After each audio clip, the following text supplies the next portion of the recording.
بسم اللہ الرحمن الرحیم۔ السلام علیکم ورحمۃ اللہ وبرکاتہ۔ 10 محرم کے خاص نوافل، نوکری، رشتہ، قرض، بیماری، تمام حاجتیں پوری ہونے کے لیے کافی ہیں یہ نوافل۔ ہر دعا قبول ہوگی۔ محترم دوستو، 10 محرم کو جس طرح اور عبادات، معمولات کیے جاتے ہیں، اسی طرح یہ نوافل بھی پڑھے جاتے ہیں۔ آج تک جس کو بھی یہ نوافل بتائے، الحمدللہ صدیوں پرانا بڑے سے بڑا مسئلہ حل ہو گیا، بڑی سی بڑی حاجت پوری ہو گئی صرف ان نوافل کی برکت سے۔ جس شخص کو بھی یہ نوافل بتائے ہیں وہ آج تک دعائیں دے رہا ہے۔ ان نوافل کو پڑھنے سے ہر کام پورا ہو جاتا ہے، نوکری اچھی مل جاتی ہے، رشتے کے مسائل ختم ہو جاتے ہیں، قرض، بیماری سے بندہ نجات پا جاتا ہے، اور جس مقصد کے لیے بندہ جو نیت لے کر یہ نوافل پڑھے گا، اللہ عز و جل کی رحمتوں کی برسات برسنا شروع ہو جاتی ہے۔ بس بندہ یہ عمل خالصتاً رب کی رضا اور خوشنودی کے لیے کرے اور یقین کامل کے ساتھ کرے، انشاءاللہ عز و جل ہر حاجت پوری ہو جائے گی، ہر دعا قبول ہو جائے گی۔ تو محترم دوستو، بڑھتے ہیں ان نوافل کی طرف۔ آپ نے ان نوافل کو پڑھنا کیسے ہے، نوٹ فرما لیں۔ آپ نے ان نوافل کو 10 محرم الحرام تہجد کے وقت پڑھنا ہے۔ محترم دوستو، آپ نے صرف 2 نفل پڑھنے ہیں۔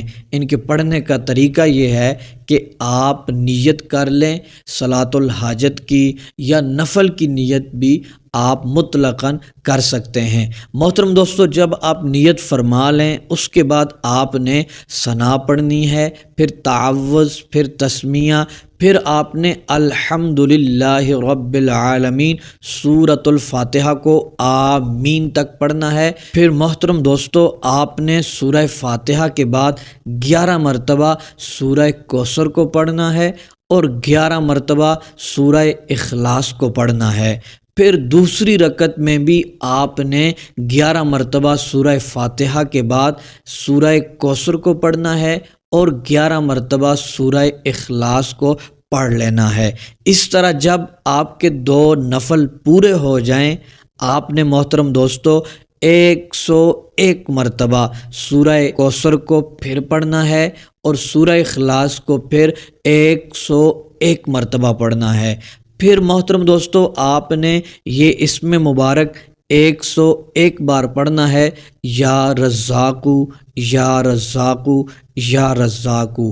محترم دوستو، اس کے بعد درود ابراہیمی کو آپ نے 41 بار پڑھ لینا ہے۔ جب یہ عمل مکمل ہو جائے، پھر اپنے ہاتھ اٹھا کر اپنے رب کی بارگاہ میں آپ نے دعا کرنی ہے، کربلا والوں کے صدقے دعا کرنی ہے، اور آپ نے دعا کرنی ہے، مالک مولا یہ رات بہت ہی قیمتی رات ہے، مالک مولا اس رات کے صدقے کرم فرما دے، ہر طرف تیری رحمت چما چم برس رہی ہے، مالک مولا اس رات کے صدقے میری دعاؤں کو قبول فرما دے، میری فلاں پریشانی ہے، میرا فلاں مسئلہ ہے، مالک مولا مجھ پر رحم فرما، میں گناہ گار بندہ، میں سیاہ کار بندہ تیرے در پہ آنے کے قابل نہیں ہوں، لیکن مالک مولا تیری رحمت بہت بڑی وسیع ہے، مالک مولا تو اپنی نظر رحمت فرما دے، میرا کام بن جائے گا۔ محترم دوستو، آپ گڑ گڑا کر رو رو کر دعائیں مانگیں گے، انشاءاللہ عز و جل سورج طلوع ہونے سے پہلے پہلے آپ کی حاجتیں پوری ہو جائیں گی۔